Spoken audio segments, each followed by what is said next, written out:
What is going on, guys? I am the Wellington here, and today I'm going to be bringing you my predictions for SummerSlam 2016. So without any further ado, let's get started. First up, we have Kevin Owens and Chris Jericho versus Enzo Amore and Big Cass. Now my prediction for this is that Enzo Amore and Big Cass are easily going to get the win, because Enzo and Cass have really good momentum at the moment, and if they was to lose to a non-tag team, I think it'd really destroy that and set them back. And what I mean is that Owens and Jericho have very little experience of teaming together, and it would show Enzo and Cass to be soft, pun intended. Next up, we have the New Day versus the Club for the Tag Team Championships. Now, I'm going to go out on a limb here and say the Club have been booked absolutely terribly and have been made to look weak since they first debuted back in the WWE, because they've been in before, but anyway. And the New Day are really over with the fans, and I think taking the Tag Team Championships off them would really sort of jeopardise their current run, which is not something that they want to be doing if they're building up the Tag Team division. And I think that the WWE want New Day to be Tag Team Champions for just over that year mark, to establish them as a brilliant tag team, which would also elevate whoever they lost the championships to. So you've got the New Day of these tag team champions for over a year. You have this other team coming, possibly the Club, after a little more experience working together in the WWE, because like I said, they've been in the WWE before, but to me this is a fresh run for them. And I think if someone can beat the New Day, it'll elevate them as well as the New Day already being elevated. Next up, we have Carmella, Becky Lynch and Naomi versus Natalya, Eva Marie and Alexa Bliss. Okay, so Eva Marie is not injured. I don't know why I put injured in my notes, but she's been suspended for 30 days for the first violation of her wellness policy. So because this match is so close and they haven't got a show to announce who the partner with is, we're most likely either going to see someone returning, like, you know, standing out like, you've only got two people, no I don't think so, and then someone comes out from the back, or a 3-on-2 handicap match. Now recently, in the, I think it was Thursday or Friday, Nikki Bella was cleared to compete. I mean, she's been training for weeks, if not months now, in the Performance Centre, and now she's finally been returned to compete. So for Nikki to come back and sort of be on the team of the heels, I'm not really sure if Natalya's a heel. I haven't really been keeping up to it, but I'll catch up before SummerSlam, so that's okay. But I think if anyone's gonna come back, Nikki Bella's timing is impeccable, and I can really see it being her to have a 3-on-3 match rather than a 3-on-2. And I think that Becky Lynch will get the pin to boost her momentum, because she has slowly lost it over the last couple of weeks, but I don't think it'll be on Nikki Bella, and then Nikki Bella could possibly go in a feud with her. I'm not sure. Next up, we have Roman Reigns versus Rusev for the United States Championship. Now, after Reigns' suspension, WWE could perceive him as not ready to be the face of the company. I mean, John Cena's never had a wellness policy violation, so it could be a sort of, oh, he's too young, he needs to sort of respect the business some more and just follow the rules. But I think that they also still want him to eventually be the face of the company, so you don't want to piss off AJ Styles or even Randy Orton for that matter, or any of the top guys, by putting someone sort of at the top of the company who can't even follow rules. I know you can't really say nothing about Orton, and AJ Styles hasn't been there for that long, but you know what I mean, upper card wrestlers. So what I think they've done is they've sort of kicked him in the face, and they've put him in the mid-card sort of level on the United States Championship, which I think will sort of be like what they did with John Cena and who was the other champion? Daniel Bryan. How could I forget Daniel Bryan? I'm going to be murdered. When last year they were put as the sort of mid-card belt holders, and it sort of brought them up. It actually meant something to win the title belt. So I do think Roman Reigns will go over and he'll be put to not only build up the belt, but to also build up himself and possibly get him over with the fans rather than having him rammed down our throats all the time. Next up, we've got The Miz versus Apollo Crews for the Intercontinental Championship. Now, in my opinion, Apollo is way too new to be given a championship because he's only been on the roster like 2 months.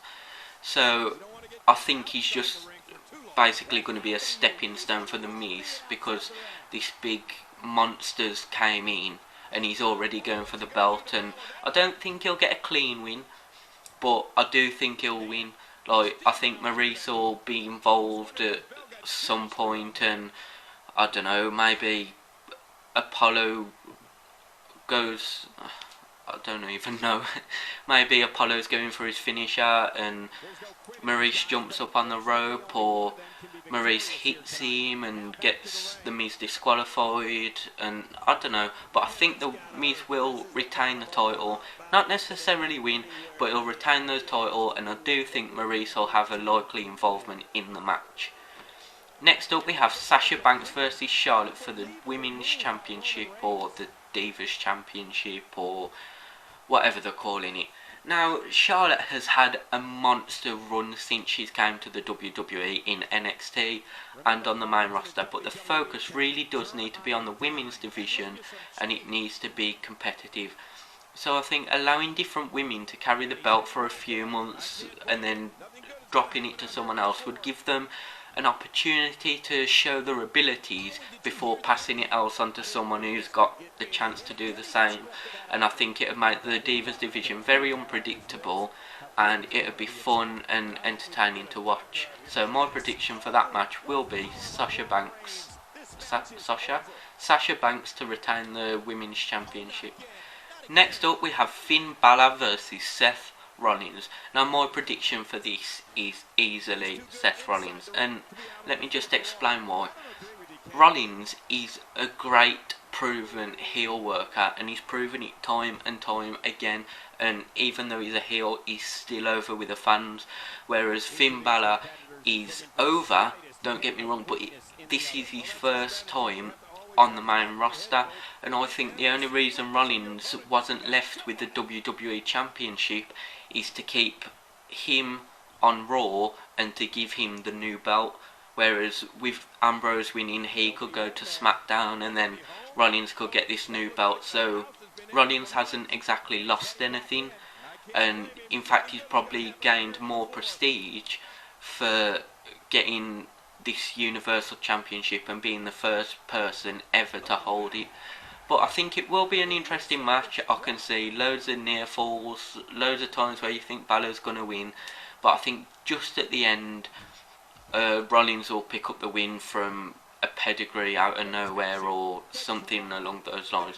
Or maybe there could even be a double count out or a disqualification or something, because Rollins could get disqualified and then Triple H could come out, and because Rollins is like Triple H's protege, so to speak, he could come out and say, I want this match restarted.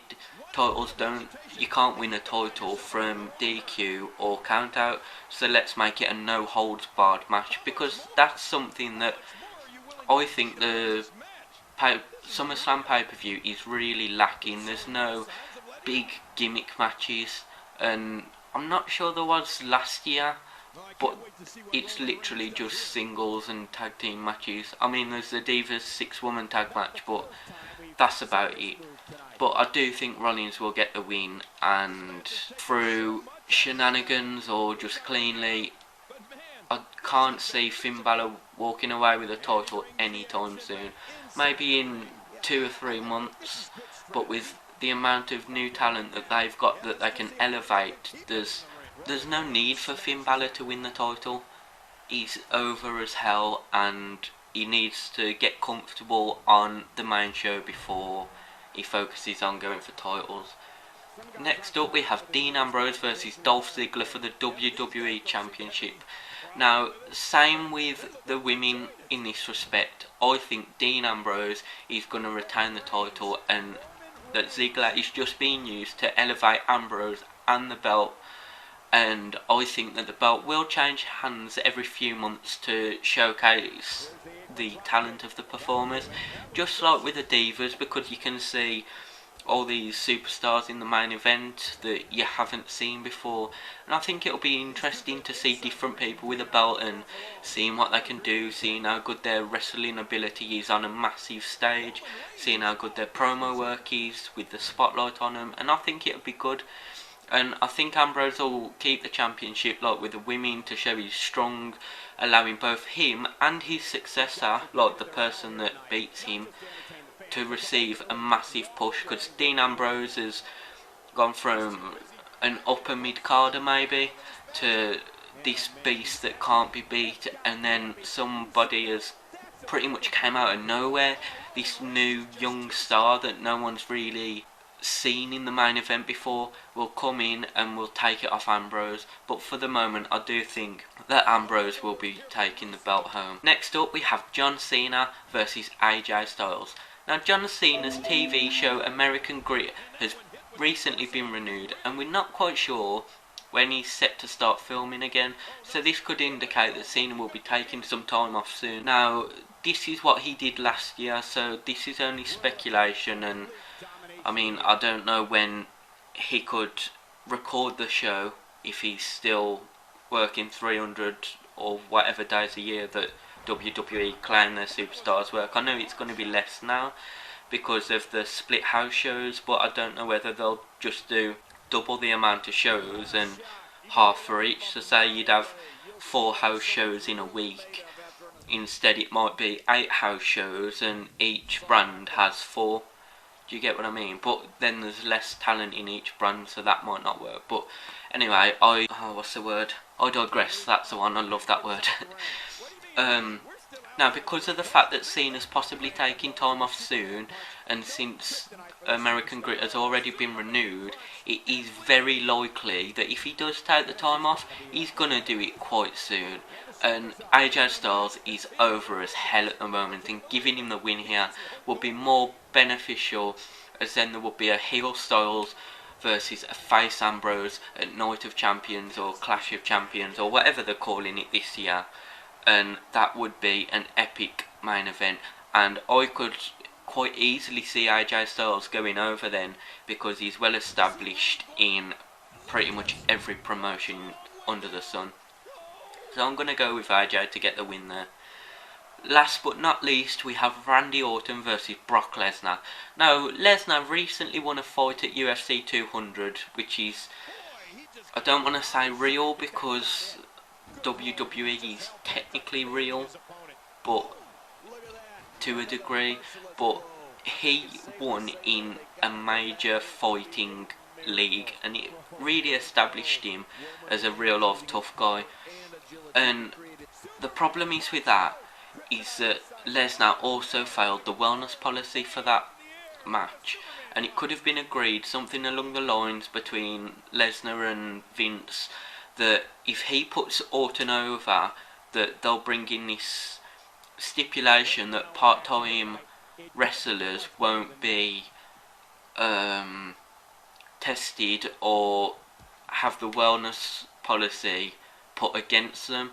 So that would mean he wouldn't get suspended, which would be completely beneficial to him. It would be a massive loss in earnings if he was suspended, because SummerSlam is, in my opinion, the maybe second or third biggest event of the year, probably joint second with Royal Rumble or something, because Survivor Series is just shit.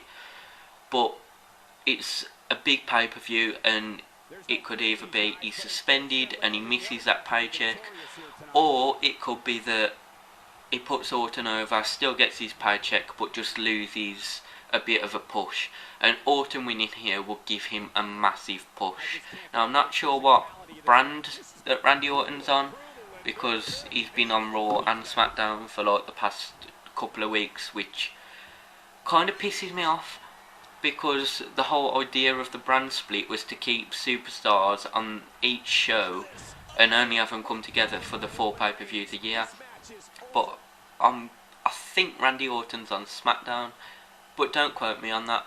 But Orton, whichever brand he's on, he could then go for the main event title for that brand, and Lesnar would just be going away and coming back in a couple of months anyway. So I think the real person that would benefit from a win here is Randy Orton, so that's my prediction. Anyway guys, thanks for watching. If you liked my predictions, make sure you drop a like down below, and don't forget to let me know your predictions for this Sunday's SummerSlam in the comments below.